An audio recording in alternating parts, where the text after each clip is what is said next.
Every day we wait, they get stronger. Let's take them by surprise. For the greater good. Call it what you will. Let's call it war.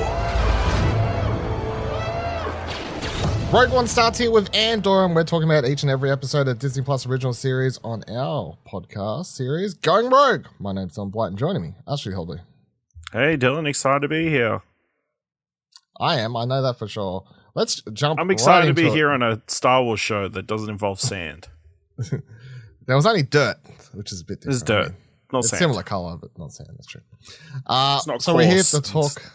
Get everywhere it could like be. sand does. I mean, it can.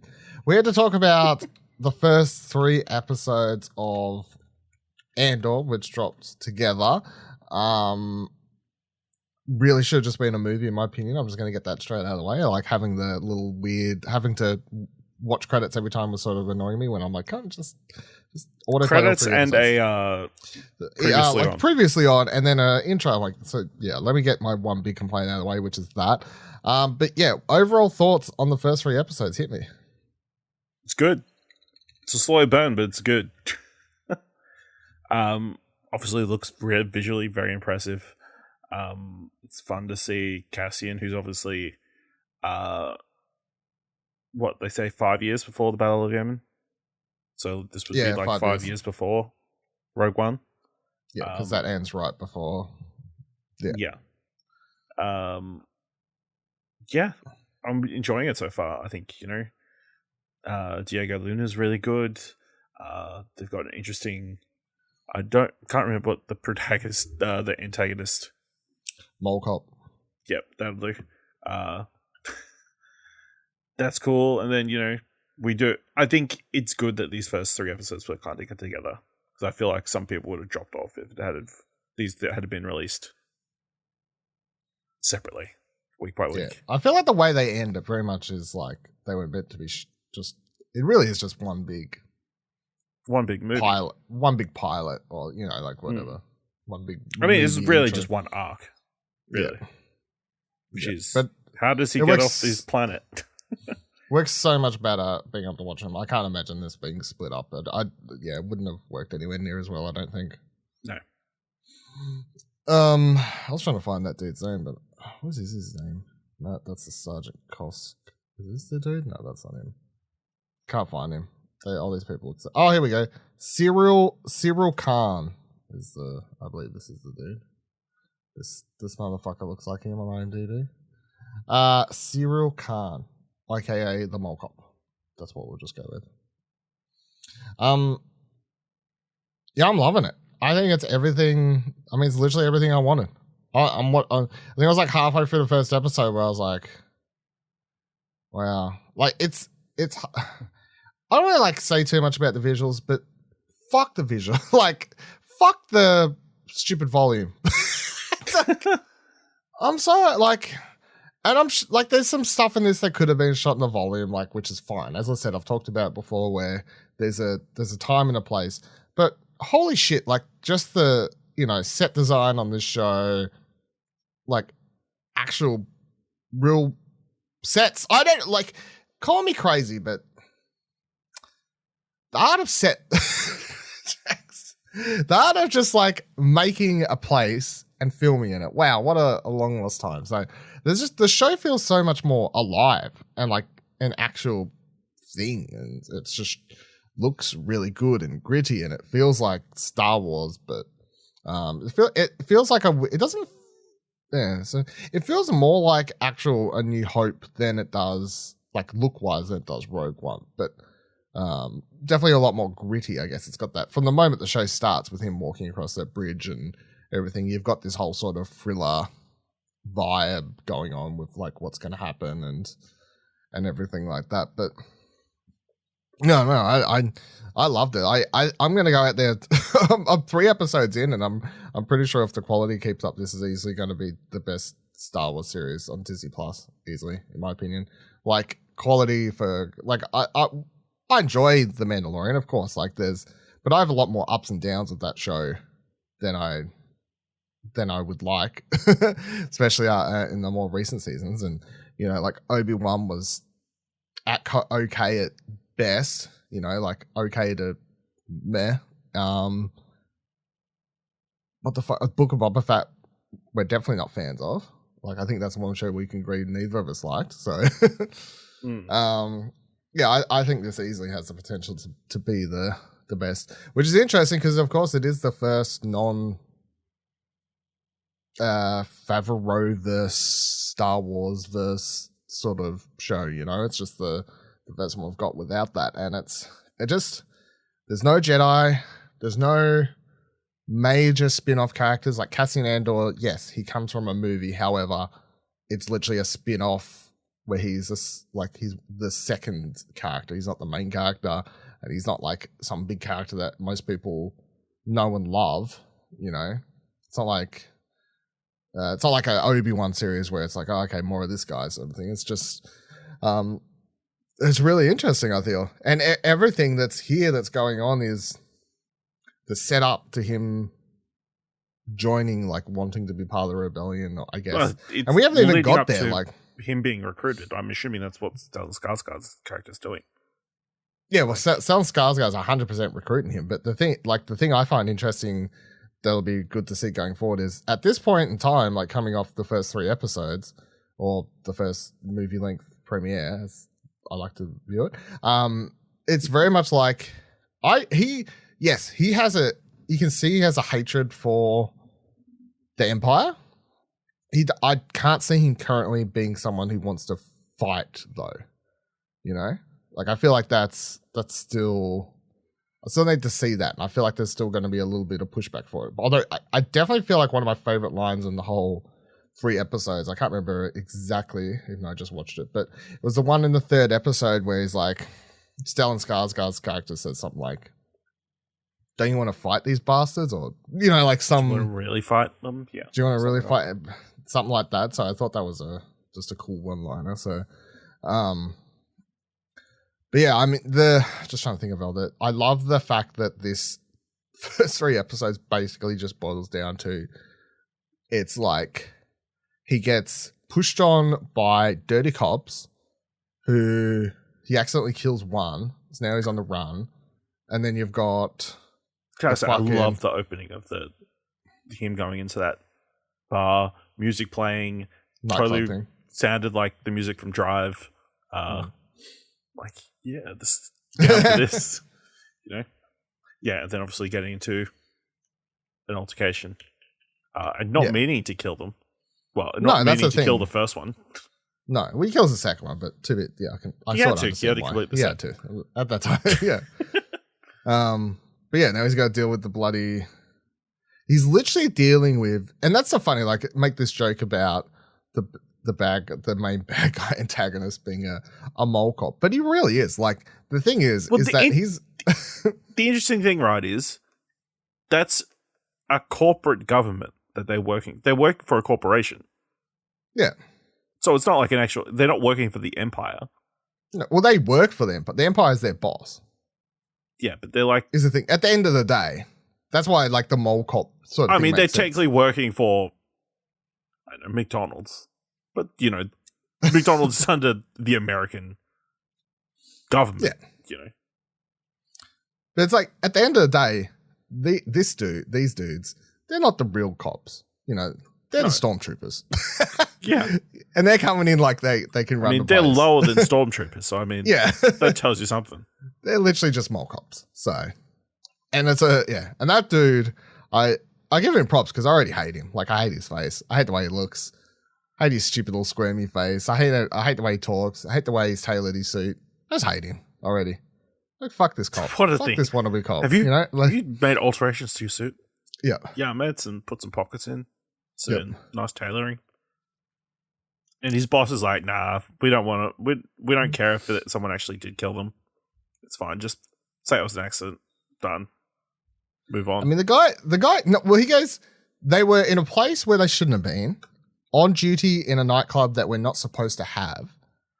Yeah. This guy's a known asshole. Like, he kind of boiled it down, like, he knows what happened. Way more trouble than it's actually worth. Yeah, he's like, there's way more trouble. And yet this squirmy bastard wants to...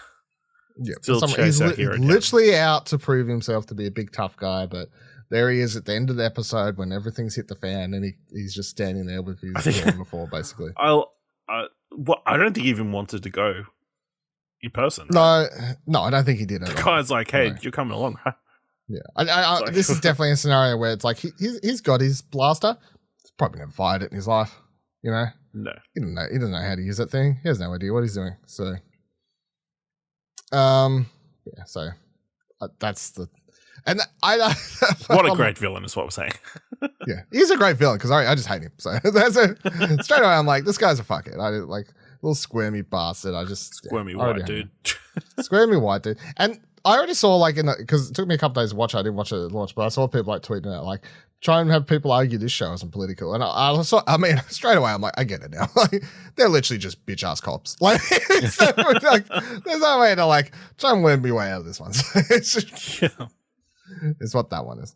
Not to mention the Star Wars is political anyway. We're literally about to get to the show's going to only get more political as we get more enveloped in the political ongoings of Mon Mothma and whatever the hell else is going on in Rebellion and stuff.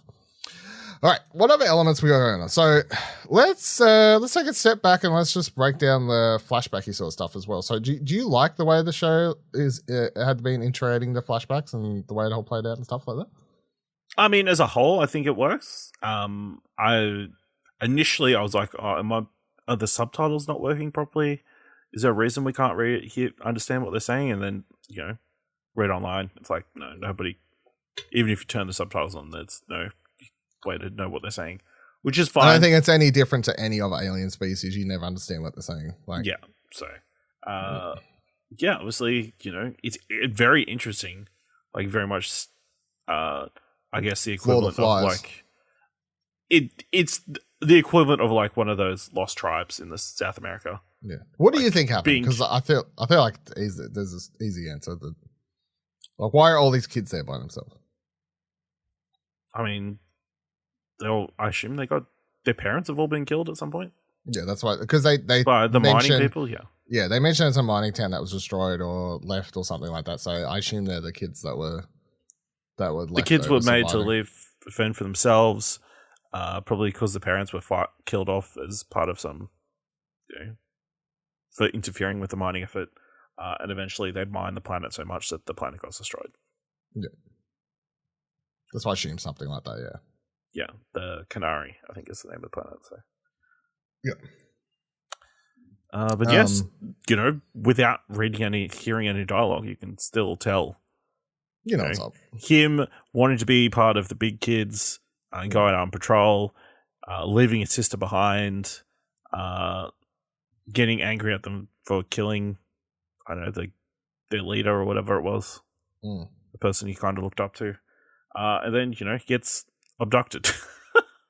He gets saved in quotation marks. A bit of both, bit A, bit of C. It's a bit of both. I mean, he is saved. Yeah. So the people on that ship, they weren't directly Imperial looking. Now they do say that she mentions his, I guess, adopted mother or whatever we want to call it. She mentions that the ship coming down is Imperial or whatever. That they're about to come down to, or the Republic or whatever is about to come down. Now I presume this time period, because they never actually give a time period. Like we get a straight up 5 BBY at the start of the episode for where Andor is, but they never give you an exact time period. Flashback period. I would assume it's taking during place. The Clone Wars? I was thinking it's like maybe just after like Order 66 time. Well, do you think? Well, the only thing you got to go off is, do you think Cassian in this looks older than Luke Skywalker? Yeah, for sure. Then yeah, probably. I guess there is a bit of a leeway because he would have been 8 when. Well, let's say he's like 8 to. How old do you think this Cassian kid looks? I think he looks probably like 8 to 10. Oh, probably 8 to 10, maybe, 10 to 12, or maybe in 10 to 12. Yeah. So 10 to 12, and then like if you add, say, the time between then And so you would add what, 5? So like 13 years later, roughly. So then he's like mid to late 20s. Would you believe he's that when we're watching Andor?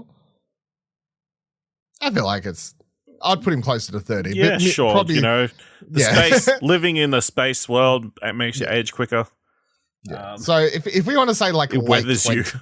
if you want to say late 20s, then like if we go with the, it's really not that important. It would make more sense if it's once the Empire takes over, or during the Clone Wars. I was only thinking it's got to be one of those two periods. I mean. Because they're not fully uniformed or anything like that, they could be in a sort of transitional period because they look very like separatist-like. But it could just be, a corporation who's like running the mining operation. Yeah. And I assume they're not actually green. I think that might have been something that happened after. Like from the gas? Gas or something, yeah. Yeah. That's sort of my guess there. Because they did come in with masks, the other two, when they come down to hoard stuff or whatever. Yeah. And we know his dad. You get that line about his dad dying, so I presume that is the guy we meet there. I presume that's I assume so. Yeah, must be his like adopted father going forward. So, what do you reckon their story is? They're not smugglers. Like they just take broken parts and shit. I can't remember what the word for that is. Like Ray? Scrappers or whatever. Yeah, like Ray. Yeah. So I was thinking either they're straight up just scrappers or they're actually working with Saw in his early days. Was the other thing I feel like could maybe work. You think there's some sort of connection? Yeah, I was just thinking because like if it was like around that time period, Saw isn't like full blown crazy like anarchy Saw Gerrera. He's more, like a bit more chill. So I mean that would as chill as he can be. Yeah, as chill as he can be. So this is like just after Clone Wars, Saw Gerrera. He would definitely have some group of his partisans or something. So I mean that could work, or they could just be straight up scrappers. Either way, but I was just thinking it'd be a way. But obviously, Stellan Skarsgård knew about his dad or something, or is just read up on him. Well, yeah, it's a lot of research, I guess, for him to have done. So that's the other thing. What do you think is Stellan Skarsgård's full story? It's just part of the rebellion, I guess. He seems like somebody who's seen it also, and clearly goes around wanting to get people. He realizes is someone who's realized that the rebels need to gather information, and is probably setting up this network of spies that we expect to see going forward. Yeah, well, that's the other thing. Like, how many of the people? He's setting up the MI6 of the rebels. Maybe the rebel FBI. The rebels FBI. What the fuck was I gonna say? Yeah, I feel like he's because obviously we never see him before. We never see him again. Dude's gonna die at some point. I know. But he has money also, so I'm like, yep. So I'm gonna say like he's similar to Mon Mothma, I guess. Maybe not as high up, not in the political chain. Maybe just like a more, like a rich philanthropist sort of dude. Maybe it's like a fucking Bill Gates, but doing something. I don't know. I don't know if that works. Now that we have the official time too, because I don't know if this was revealed like ahead of time and I just missed it because I wasn't paying enough attention, which is that could be a thing. But 5 years prior to the Battle of Yavin puts Andor literally in the time period of Rogue One, of Rebels. Which is, I don't want to say like I definitely need a crossover, but I wouldn't say it's something that wouldn't say make sense. I wouldn't say no.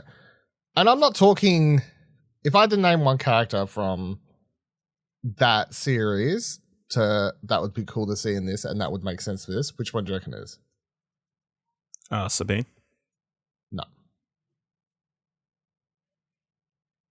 Hera. Oh, that's right. I'm getting my Twi'leks mixed up. Because Hera was the one who. Oh, my female character, sorry. They're both not Twi'leks. The other one's a Mandalorian, so I mean. Yeah. Hera is the one who she was the rebel. She's the one who pushed Kanan. She was the one who started it's her ship. It's everything like that. She's the one whose name we mention. We hear the mention of in Rogue One in the background. Like General Syndulla report to the thing and everything like that. That's a character who's rich in Rebel, Star Wars, this time period history. We've never seen in live action. So I was like, I'm not going to say no. If I could see one character crossover from the animated universe to live action in this series, one that actually would make sense and I think would fit the show well, potentially, I'm going to say Hera would be cool to see at some stage. What else we got going on here? What have we got in my notes here? What have we seen? Bix. Yep. Do you think we see more Bix? What's the go there, do you reckon? Maybe. We assume they're going to come back to this planet at some point. Can't anytime soon, surely. No. Well, you assume he's going to come see his mom again. Do you reckon? I think so. Maybe she just dies. Harsh. I'm just being realistic. I think she got enough screen time to set her up as someone who we could come back to. But yeah, if we don't, I definitely like her, and I like the actress, and so I hope we do. But I'm like, if she's on that planet, we don't. Yeah, she's clearly an informant for Stellan Skarsgård's character. So yeah, that's the thing. So maybe he keeps connected. I guess. Yeah, that'd be kind of cool to see. And fuck that other dude, her boyfriend. Oh, Tim. He died, eh? Tim. Tim yeah, with two M's, but the other M's exactly where you think. Jesus, you use that joke in every single. Any name that's got two or the same letter. Yep. Damn right. Well, it is. I saw in the credits. It's TIMM. I was like, come on. That's what happens in Star Wars. They add extra consonants. Yeah, fuck that guy. Yeah, it was a poor decision. His jealousy got the better of him. Yeah, 100%. Our mate's like, my girlfriend's at the bar talking to someone else. Holding her hand, sneaking around. Yeah, it's pretty shitty. Let me go get him killed. Let me go. Well, he did kill 2 guards, so he doesn't even know what he did. Yeah, so he didn't know whether he'd get captured or whatever, so just being a good citizen. He's being a little bitch is what he's being. It's just a coincidence, What we're saying is if you see something, you should still report it in it. It might be important. Just in this situation, it didn't pan out very well. You know what I mean? Lesson learned, never report anyone to the cops, Listen, if you see a child get abducted, I think you should probably call in the cops. That would be my opinion, but, Dylan is very pro children kidnapping, so.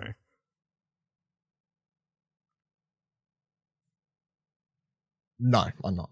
I was like, should I just leave it, or should I actually clear my name? How good's B2, Emo? Yes. New favorite droid. Don't know if he's favorite, but he's cute. He gets around, I love that clearly he has to. He's one of the first droids I can recall that needs to recharge his battery. We never see R2 or C-3PO recharging or talking about recharging. No. I haven't seen every single animated episode of Star Wars. Yeah, I was about to say. Maybe in something like that. Definitely see droids recharging other things, but I don't think in any of the movies you've ever seen C-3PO being like, I better go plug my USB-C cord in. Yeah. Thought they were just solar powered. What an idea, solar powered. it's fine. I mean, he's a solid droid. You know, he's good at pulling stuff and he can drive around. You know, it's a cool opening with him like going through the middle of town, sort of hiding as these dog creatures run past. Takes a leak, pulls out the old taser. Good times. Deserve it. Yeah, no, I love B2. I thought it was very good. Someone else I love in the show. Someone who loves their job, maybe a bit too much. Hammer guy. Hammer guy. Got a lot of hammer guy. Probably a lot more than I thought we would. I thought he was just going to be like a thing we see in the trailer, and it's not even in the show, but no, like he is a working alarm clock. Do you think that's his one job? Oh yeah. He has to. He has to count because they've got no like digital clocks, so he has to count down. Once he goes downstairs, he begins counting again. 1 Yeah, Mississippi, like, 2 Mississippi, 3 Mississippi, 4 Mississippi. Absolutely, It's his job. He has to keep the time. Who else is going to do it if it's not him? But does he have to do shifts or does he have to sleep for like 45-minute increments? No, he Or he doesn't sleep. he injects calf straight into his asshole, you know? Star Wars, I would like a hammer dude cuckoo clock sometime in the future. That's what we'll want. Okay. What do you reckon we're going next then? Next episode as we head into it. What's the go? I don't know. Coruscant? Where do we think we're going to... Well, I assume with all the build-up, we're going to go see Mon Mothma next. Yeah, I don't feel like they'll take Cassian to Coruscant because I just don't feel like that's a potentially good idea. I feel like he's going to have to take him somewhere else, drop him off, and be like, here's your first mission, Agent 47. Listen, I'm going to need you to do some training, so here's somebody who knows what they're doing. Yeah. In comes Yoda cameo. Yep. Yeah. Yoda's like, yes, I'll train you in the ways of deduction. Listen, let me just jump in my your backpack. Yeah. What do you mean you ways. you can't use the Force? This is bullshit. Yeah.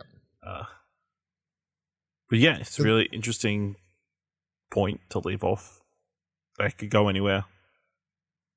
Great shot to end with, like the juxtaposition of like him seeing, I don't know, the sky in the spaceship for the first time, and then them doing it again. Very cool. And they reveal that obviously when you see them come into that ship and you realize it's actually it's the exact same one he was hiding out on the base. Like sleeping in and hiding that the Imperial chip thing or whatever it was, I can't remember. Where he was hiding that's his mum and dad's ship because it has the same like checkerboard cabinet thing that he kept hiding his stuff in. Yeah, that was like the one quick thing I noticed. I thought that was cool too. Like it's like a really cool juxtaposition. Jesus Christ! To everything else in the episode where everything's like dirty and disgusting and like just grey and whatever else. But then he like opens up this Imperial thing and it's like the most shiny object in the whole show. It's like pristine condition and so it just shows. I really want to know if he like straight up lies or if that's exactly how he got it too. Where he's like, I just walked in. Yeah. I assume he's telling the truth. I assume he's telling the truth too, but I don't know if there's a little bit more to the story than straight up I just walked in. Seems like a random thing to decide to do one day. It. Like, I might just try and walk in today and steal something. Info that was there, but might that's be a bit more to the story. Maybe he walked in. Maybe he went in originally because this is the thing I was going to wrap up the episode with. Maybe he originally walked in trying to get information about his sister from a place and happened to steal that at the same time. Because I feel like why would he just walk in to steal something like that?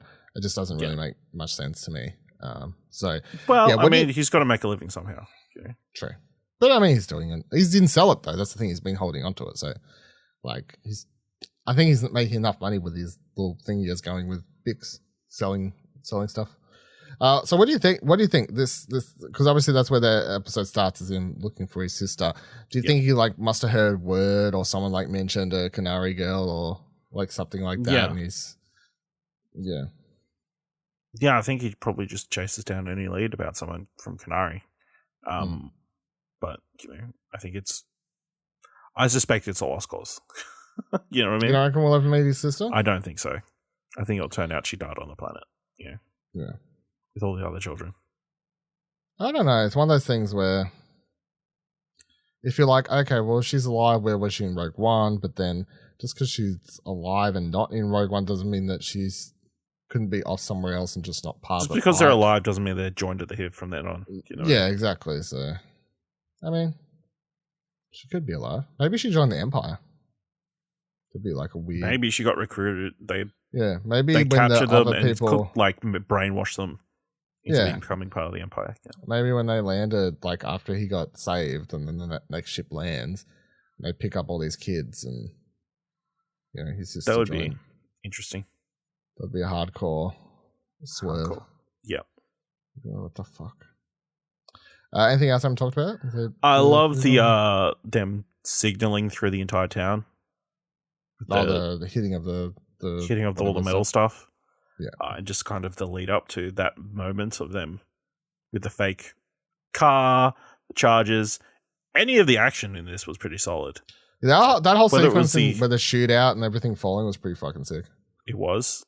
And then he got his old mate to like put an anchor on their spaceship. That was also very cool. That was cool. Just them speedering away. Very cool. Yeah. And we didn't have much action in the first 2 episodes. I don't need it, but yeah. Story It's been interesting to see all the obviously we'd seen a lot of good press with these first 3 episodes.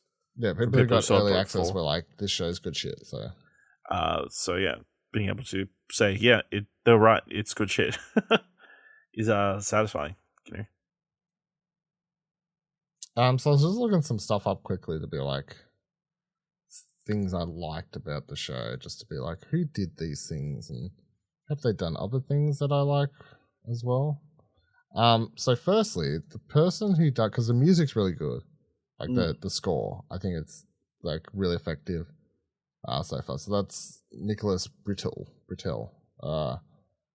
done Succession, 29 episodes of that. So, but then also If Beale Street Could Talk, Moonlight, probably the most famous things. So, but yeah, I'm really loving the music so far. I think it's really, really good. It sounds Star Warsy, but also just a bit more gritty and like more suiting the theme and tone of the show. So I think that's good. But the interesting thing I didn't realize, and this makes a lot of sense. I was talking about like how good the production design and everything was. So Luke Hull is a production designer on the show. Previously did Chernobyl.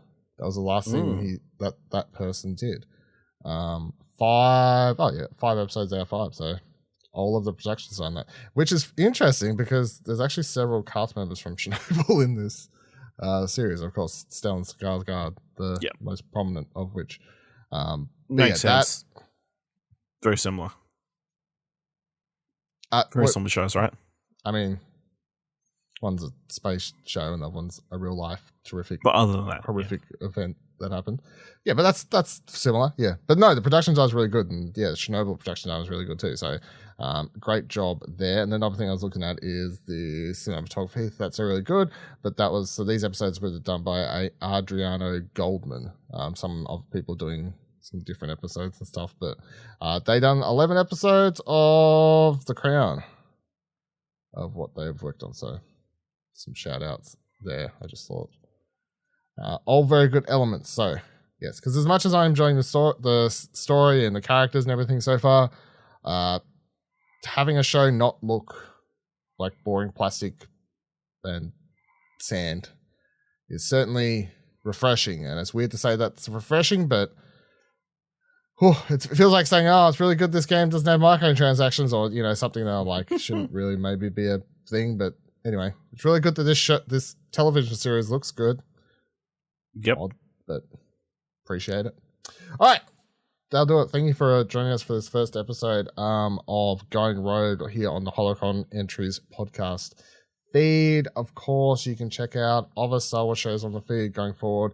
Mandalorians is here. When that show's back, The Very Bad Batch will return January next year when The Bad Batch returns for season 2. If you want to check out some other after shows currently we have going on, The Lord of the Rings Extended, where we're talking about the Rings of Power. We have South of King's Landing, where we're talking about House of the Dragon. We have all new Marvel cast, where we're talking about She-Hulk. And for everything else, movie and TV news, head on over to What Do You Want to Watch, and make sure you head out to explosionnetwork.com for movie news, game news, game reviews, movie reviews, stuff over there as well. And if you like this episode, make sure you head over to explosionnetwork.com/support to donate as well as $1 to help support the show, keep the mics, lights, and website on.